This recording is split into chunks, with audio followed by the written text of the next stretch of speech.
Hi friends, आपका स्वागत है मेरे यूट्यूब चैनल में। आज हम लोग डिस्कस करेंगे सामान्य अध्ययन, जो कि BSSC का प्रीवियस ईयर है। और यह जो सेट हम लोग डिस्कस करेंगे 29/1/2017 को आ रखा है, इसको पूछा था। इसमें आज हम लोग डिस्कस करेंगे लगभग 30 प्रश्न, जो कि सामान्य अध्ययन के होंगे। तो इसी के साथ हम लोग पहला सवाल शुरू करते हैं। बुद्ध से संबंधित अवसरों से जुड़े प्रतीकों में स्तूप इसका प्रतीक है। तो इसमें पूछ रहा है कि स्तूप किसका प्रतीक है, तो आपको पता होना चाहिए। जो स्तूप है बुद्ध धर्म से संबंधित होता है और ये मृत्यु का प्रतीक है।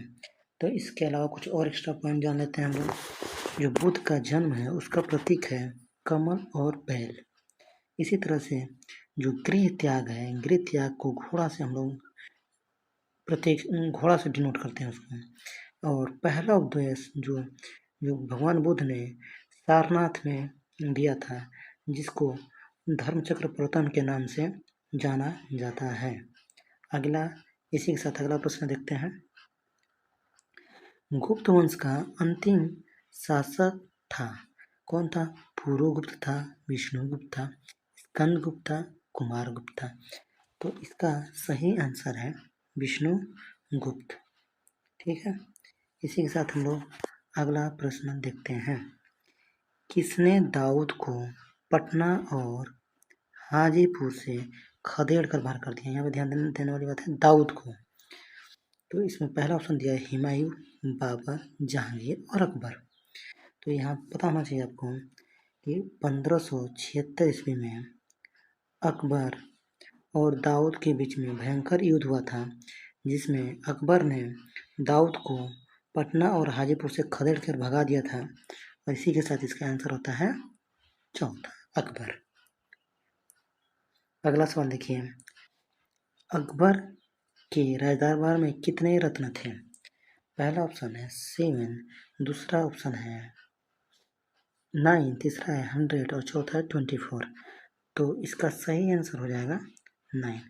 अकबर के 9 रत्न थे, जिनका नाम है, सुन लीजिए आप लोग एक बार। अब्दुल फजल, फैजी, मियाँ तानसेन, राजा बीरबल, राजा टोडरमल, राजा मानसिंह, अब्दुल रहीम, खान खाना, फकीर और मिर्जा। अगला प्रश्न देखते हैं इसी के साथ। गोवा से पूर्व पुर्तगालियों की भारत में कौन सी राजधानी थी? तो देखिए, सबसे पहले यहाँ पे देखते हैं, गोवा से पूर्व जब राजधानी देखा जाएगा तो इसका आंसर हो जाएगा कोचीन। कोचीन थी।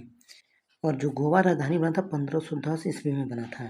ठीक है, और उस समय जो पुर्तगाल के पहले वायसराय थे उनका नाम है फ्रांसिस्को डी अल्मीडा।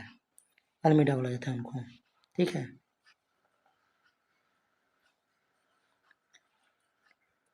छठा प्रश्न ऑप्शन है अमृतसर, दूसरा है लाहौर, तीसरा है तलवंडी, चौथा है देहरादून। तो इसका राइट ऑप्शन हो जाएगा तलवंडी। गुरु नानक जी का जन्म हुआ था 1469 ईस्वी में। अगला प्रश्न देखते हैं।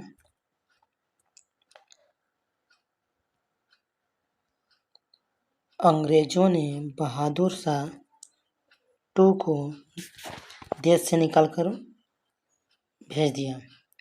यहाँ पे पूछ रहा है कि अंग्रेजों ने बहादुर शाह टू को देश से निकालकर कहाँ भेज दिया। पहला ऑप्शन है रंगून, दूसरा है श्रीलंका, तीसरा है काला पानी, चौथा है नेपाल। तो इसका सही आंसर हो जाएगा आपका रंगून। रंगून से उन्होंने निकाल के रंगून भेज दिया था उनको। और आठवां प्रश्न है आपका, अभिज्ञान शकुंतलम का प्रथम अंग्रेजी अनुवाद किसने किया?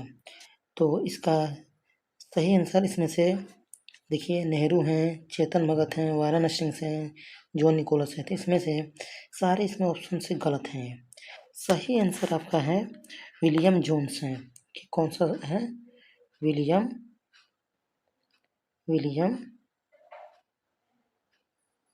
जोन्स।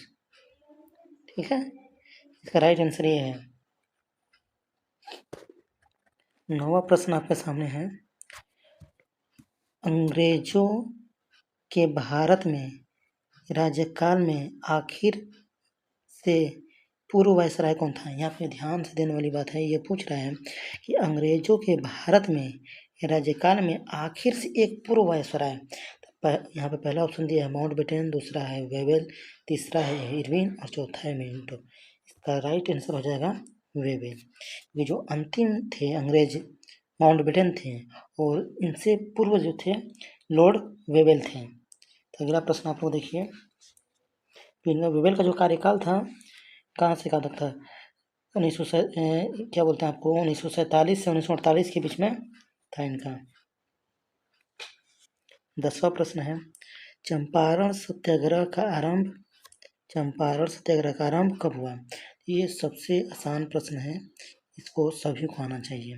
पहला ऑप्शन है 1929, दूसरा है 1917, तीसरा 1857 और चौथा है 1936। इसका राइट आंसर हो जाएगा 1947। गांधी जी ने यहीं से अपना पहला सत्याग्रह स्टार्ट किया था। अब 11वां प्रश्न की तरफ हम चलते हैं, बस समझ लीजिए। हाँ, 11वां प्रश्न आपके सामने है, नेशनल हेराल्ड समाचार पत्र किसने प्रारंभ किया? पहला ऑप्शन है इसमें आपका मोतीलाल नेहरू, दूसरा है जवाहरलाल नेहरू, तीसरा है इंदिरा गांधी और चौथा है राहुल गांधी। तो आपको पता होना चाहिए, राहुल गांधी तो होंगे नहीं, इंदिरा गांधी है नहीं, मोतीलाल नेहरू है नहीं, तो आपका कौन सा आंसर बन जाता है? जवाहरलाल नेहरू। जवाहरलाल नेहरू ही इसके संपादक और समाचार पत्र के प्रारंभ किए थे इन्होंने। अब ये हम लोग 12वां प्रश्न देखते हैं, मेगास्थनीज चंद्रगुप्त मौर्य के कार्यकाल में कौन था? तो यहाँ पर बताना है क्या आक्रमणकारी था, राजदूत था, पुजारी था, मंत्री था। तो आपको यहाँ पे सही आंसर हो जाएगा राजदूत था। ठीक है, क्योंकि उसके दरबार में आया था राजदूत बन के, इसको सेल्यूकस निकोटर ने भेजा था। 13 नंबर, हाँ, गुरु गोविंद सिंह की शिक्षा कहाँ हुई और उन्होंने पर्शियन कहाँ से सीखी? पहला ऑप्शन है आपका अमृतसर, पहला है लाहौर, दूसरा है अमृतसर, तीसरा है पटना, चौथा है अम्बाला। तो इसका सही आंसर जाएगा अम्बाला के साथ। उन्होंने गुरु गोविंद सिंह जो सिख के 10वें गुरु थे, उन्होंने पर्शियन भाषा जो सीखी थी अम्बाला से सीखी थी।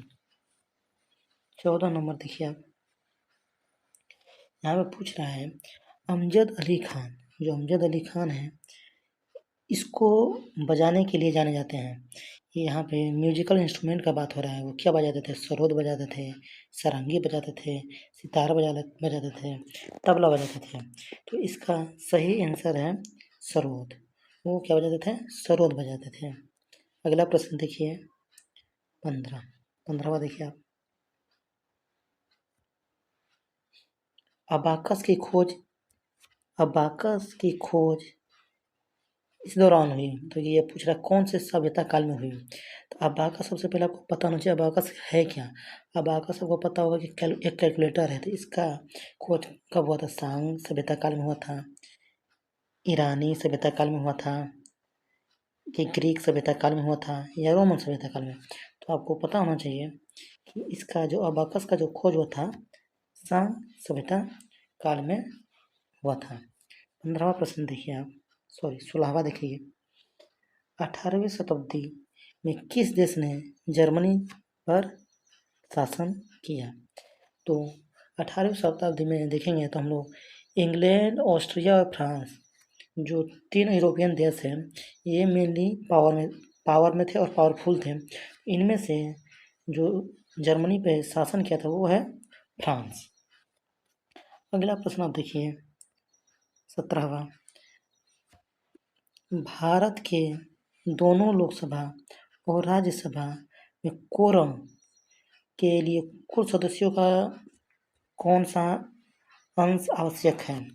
तो यहाँ पे देखिए ऑप्शन है आपके 1/20, 1/10, 1/5, 1/13। तो कोरम का मतलब ये होता है कि लोकसभा या राज्यसभा में वह कम से कम मतलब कम से कम लोग उपस्थित हों, जिसके तहत हम लोग लोकसभा या राज्यसभा को चला सकें।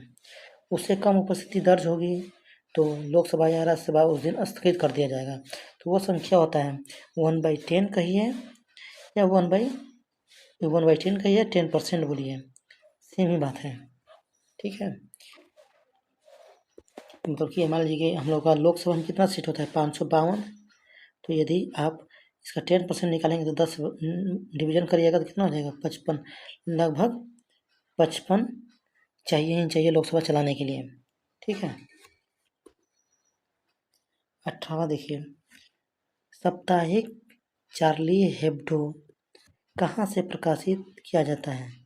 जो चार्ली हेब्डो नाम का जो चार्ली हेब्डो है ना, ये एक तरह का क्या है, एक तरह का साप्ताहिक पत्रिका है जो कि कार्टून, रिपोर्ट, वाद विवाद और चुटकुलों के पर विशेष बल देती है। यह पेरिस में प्रकाशित होती है। ठीक है, अब आप लोग 19वां नंबर देखिए, H1N1 इसके द्वारा होता है। पहला ऑप्शन है आपका विषाणु, दूसरा जीवाणु, तीसरा कवक, चौथा कारण पता नहीं। तो H1N1 जो होता है एक तरह का जीवाणु होता है। ठीक है, आप इसको याद कर लीजिएगा। अब देखिए अगला प्रश्न देखिए, 20 नंबर। यहाँ एक प्रसिद्ध साहित्यिक समारोह प्रति वर्ष आयोजित किया जाता है।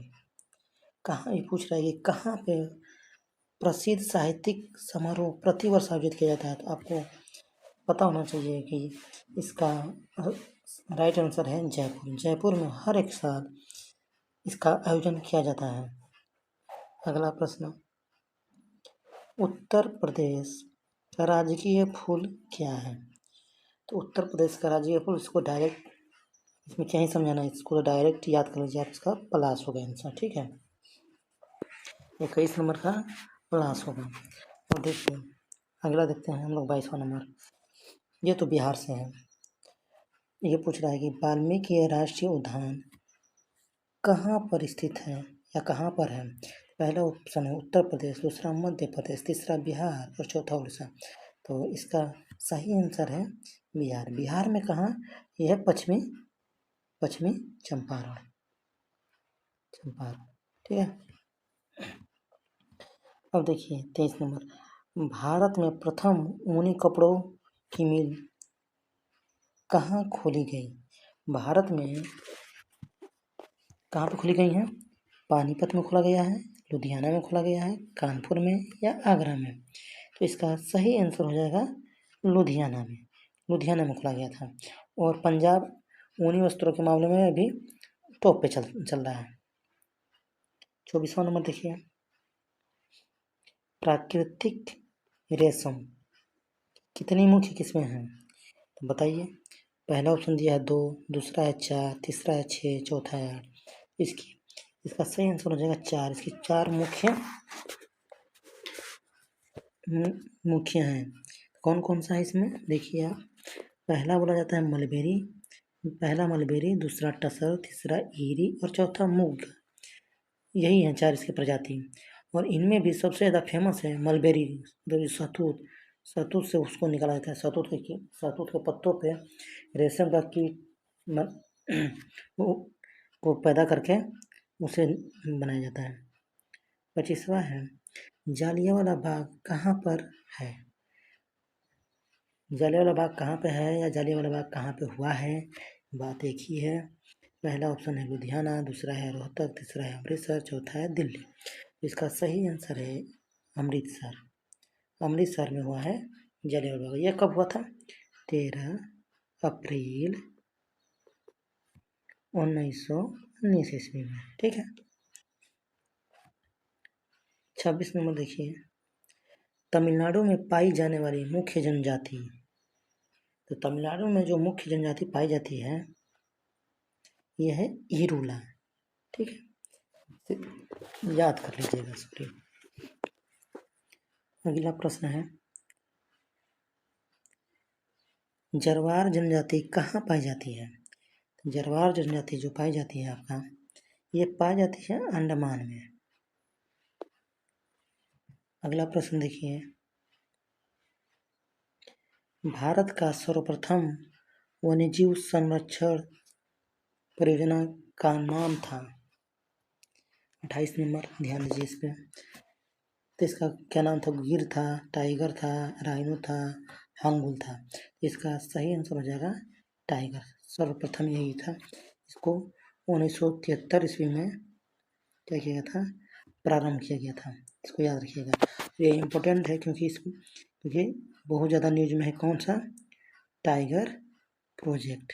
ठीक है, टाइगर प्रोजेक्ट याद रखिएगा। 29 नंबर है आज का आखिरी सवाल, नीति आयोग का प्रारंभ कब हुआ? तो जनवरी 2015 है, जून 2015, जनवरी 2016, अगस्त 2015। तो इसका सही आंसर है जनवरी 2015। और नीति आयोग का फुल फॉर्म क्या होता है?